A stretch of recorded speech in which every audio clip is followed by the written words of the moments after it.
She's best known in the Jamaican space as Gully Bop's significant other. He's the air that I breathe, and he's sent from God for me.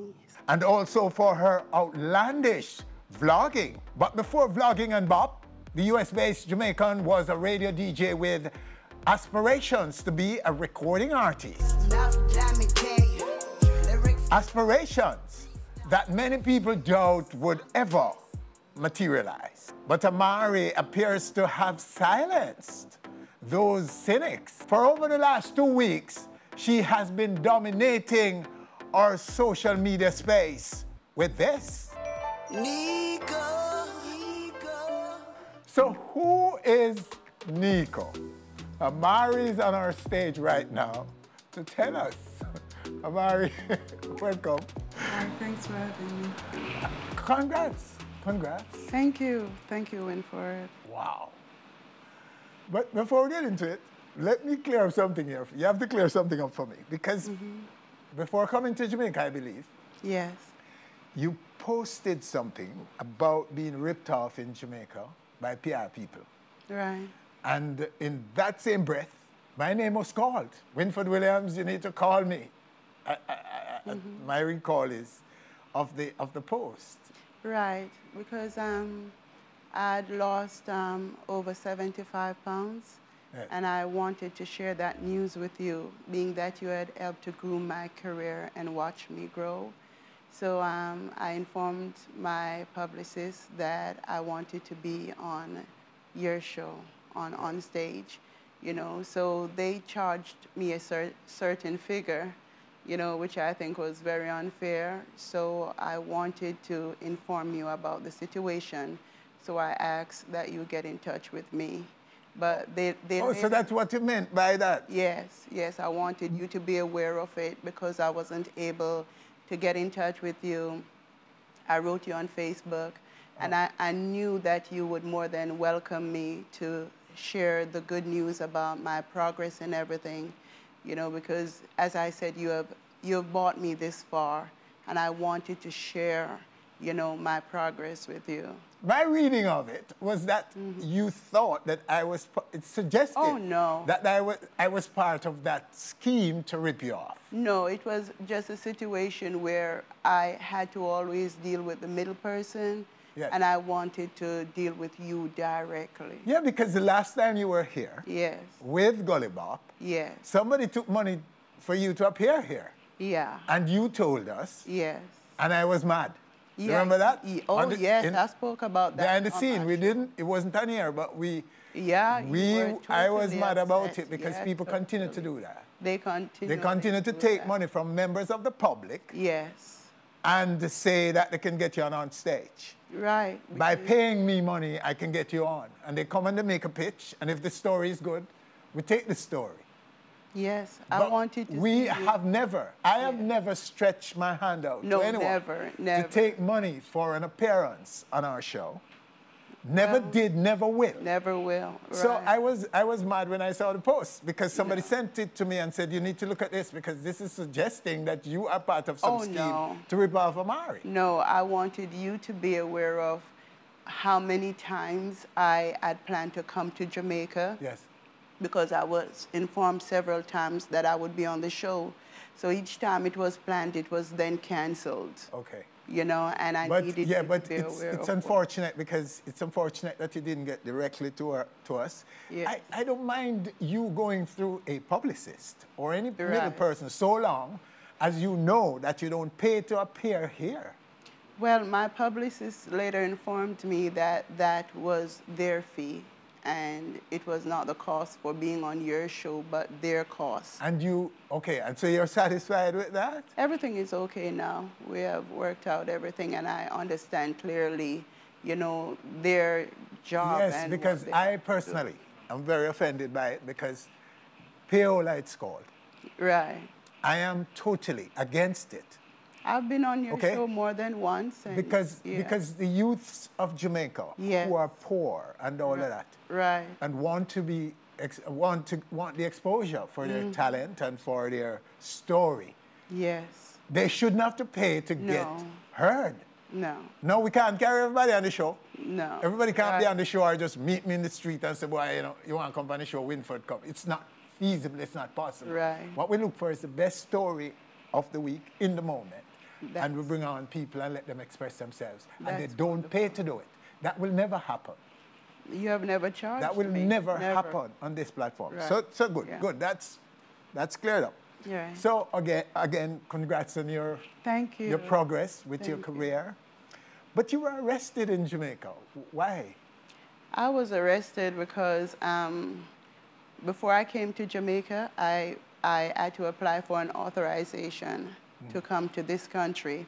So I applied for authorization as a business traveler, and I was told that I would have to stay on the North Coast, and I chose from a certain list of hotels where I would stay for the 14 days.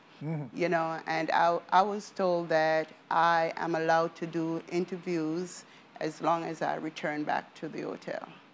Oh. So, you know, I went by what I was told.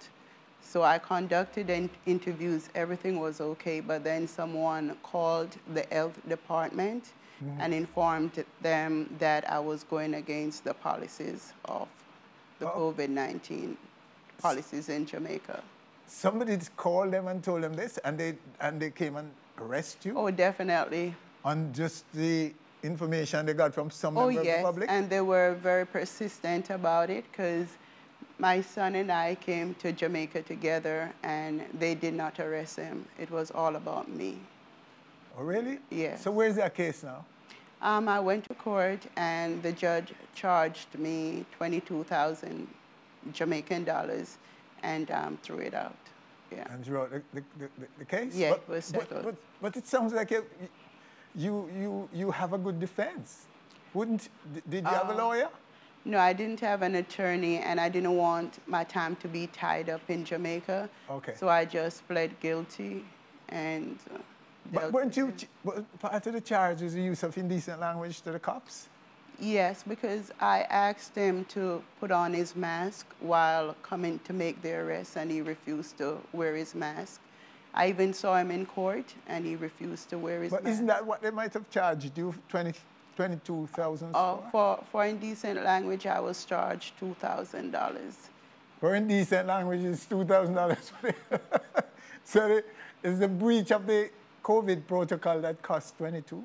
20,000. $20,000. The breach was. Oh, so the total is 22. All But right, it cost me far more. I paid like $1 million to stay at the hotel because I could not leave the hotel until court date.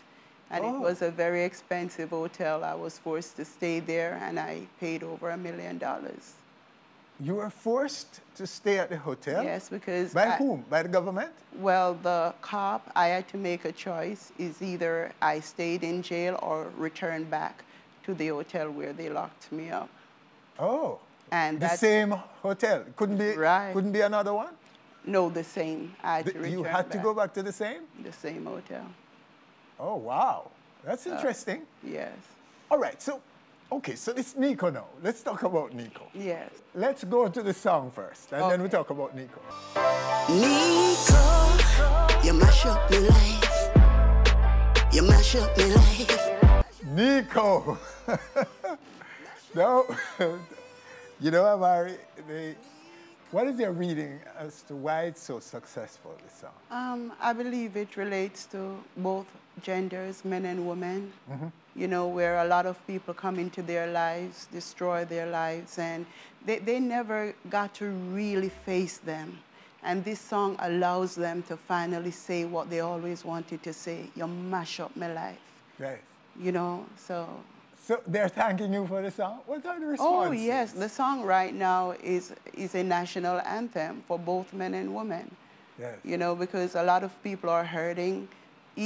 Especially during COVID-19, people are not getting along. Some people are out of work. Because women are mash up man's life too. Yeah, it's going both ways. Yes. You know, and COVID destroying our lives too, so everything just emerges together, you So know. how big is it? Who are the listeners? Who are the fans of this song?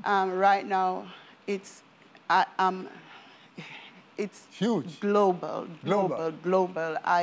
There are thousands of remixes. It's people, it's multicultural. Yes. You know, people of different demographics. It's huge. It's huge. It's blasting. It's astounding. It's shocking. It's shocking. So you are surprised about its success? Honestly, I never thought that Neko would be that song. I was just getting things off my mind. I never in a million years thought that that would be a hit song. And I'm not there yet. Every day something happens, but I have yet to really realize that all this is taking place. It's almost like a dream. I haven't woken up as yet. Yes, because you were an aspiring artist, right, way before you were a star in social media. Yes. Not so? Yes, definitely. You were in radio. You were a DJ in radio. I was a DJ. And all that time you were aspiring to be an artist. Yeah. My first song was when I was like 14 years old, that I recorded at Dynamic Sound Studio. So it's a long time coming, and I'm now 51 years old. So. And this is your best effort yet? The best. You're the boss. I'm telling you, Winford. And to think of it, when I got locked up, I didn't see all this coming. And I had an argument with my boyfriend, and, you know, the following day, I put out the song. Okay. So Neko, who is Neko? Neko happens to be Gully Bop. Gully Bop? Oh, definitely. So not your present boyfriend? No. He never mistreated me that way. Gully Bop took it all and gave back nothing in return. Oh. You know, I was financially secured. I ended up homeless. My kids called on him for help. He ignored our cry for help. You know, I was cyberbullied. I lost it all. Like I said, I ended up in the shelter for over 2 years. I lost everything. So the mashup is more financial than emotional? I would say more financially, because having to take care of my kids, no money, begging on the streets, living in our truck, you know, living in the shelter, dealing with rats, rodents, you know, I've been there, done that. It was horrible, and he refused to help me. He refused to help us, because I invested a lot of money in him in regards to his career. Yes. I was his manager, and he denounced me as his manager. He refused to, you know, give me back anything towards what I spent, and then he tried to destroy my reputation online, you know, and he also had his followers who did everything to destroy me, everything. Right. Yeah. And what was the reason for that? Why did the followers why did they come after you? Because Gully Bop was at one point very powerful, but he didn't use that power to do positive things. He would have my funeral online. You know, he would join with people who would call the government to take away my kids numerous times. They would make allegations that I was on drugs or I was insane. You know, he would go online and talk about my body, and, you know, and I don't know why he did what he did, but I guess he saw all this. He was trying to destroy a star in the making. Yeah. Wow. And speaking of body, you did a surgery. Yeah, I did a surgery after continuously being bullied online. Yes. You know, I decided to make a drastic change about it. And so I did gastric bypass surgery, along with other things, you know, and now I have my own protein line that is coming out in another week or so, you know, called Celeb Pro. And you've reportedly lost 75 pounds? Before I came to Jamaica. But 75 pounds? Yes, I left from size 20, and before I came to Jamaica, I was size 14. Now I'm size 12. Yes? Yes. So it's a success, the whole thing? Oh, definitely. It's the best decision I've ever made in my life. Don't get me wrong, it has more to do with self-control. It's not just the surgery. The surgery is just the beginning of the journey. It's a tool to help you, but you have to change your entire lifestyle. You have to believe in yourself. You have to take more care of yourself. And it's been quite a journey, but I've managed to, really overcome some of the symptoms that affect most people. Oh. But luckily, they did the surgery because when they examined me, they realized that I had internal problems that needed to be fixed, so I ended up doing 3 surgeries. Oh, my goodness.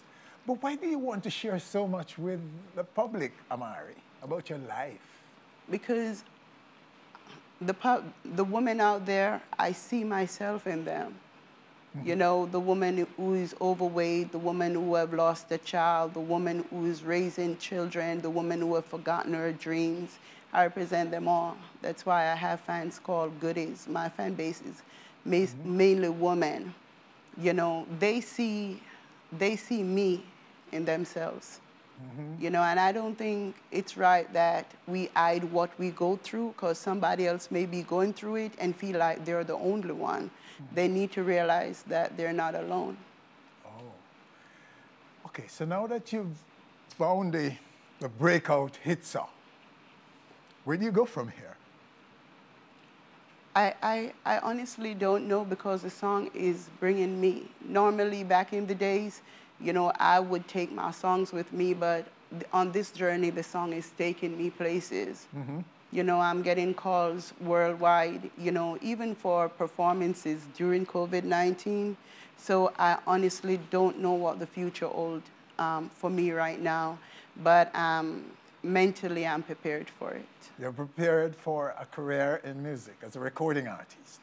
I don't intend to stop there because I'm more concerned about people, poverty, you know, what the children of Jamaica are going through. That is what I'm more concerned about. But if this is a window or a door to help me to gain a platform to speak my truth, so be it.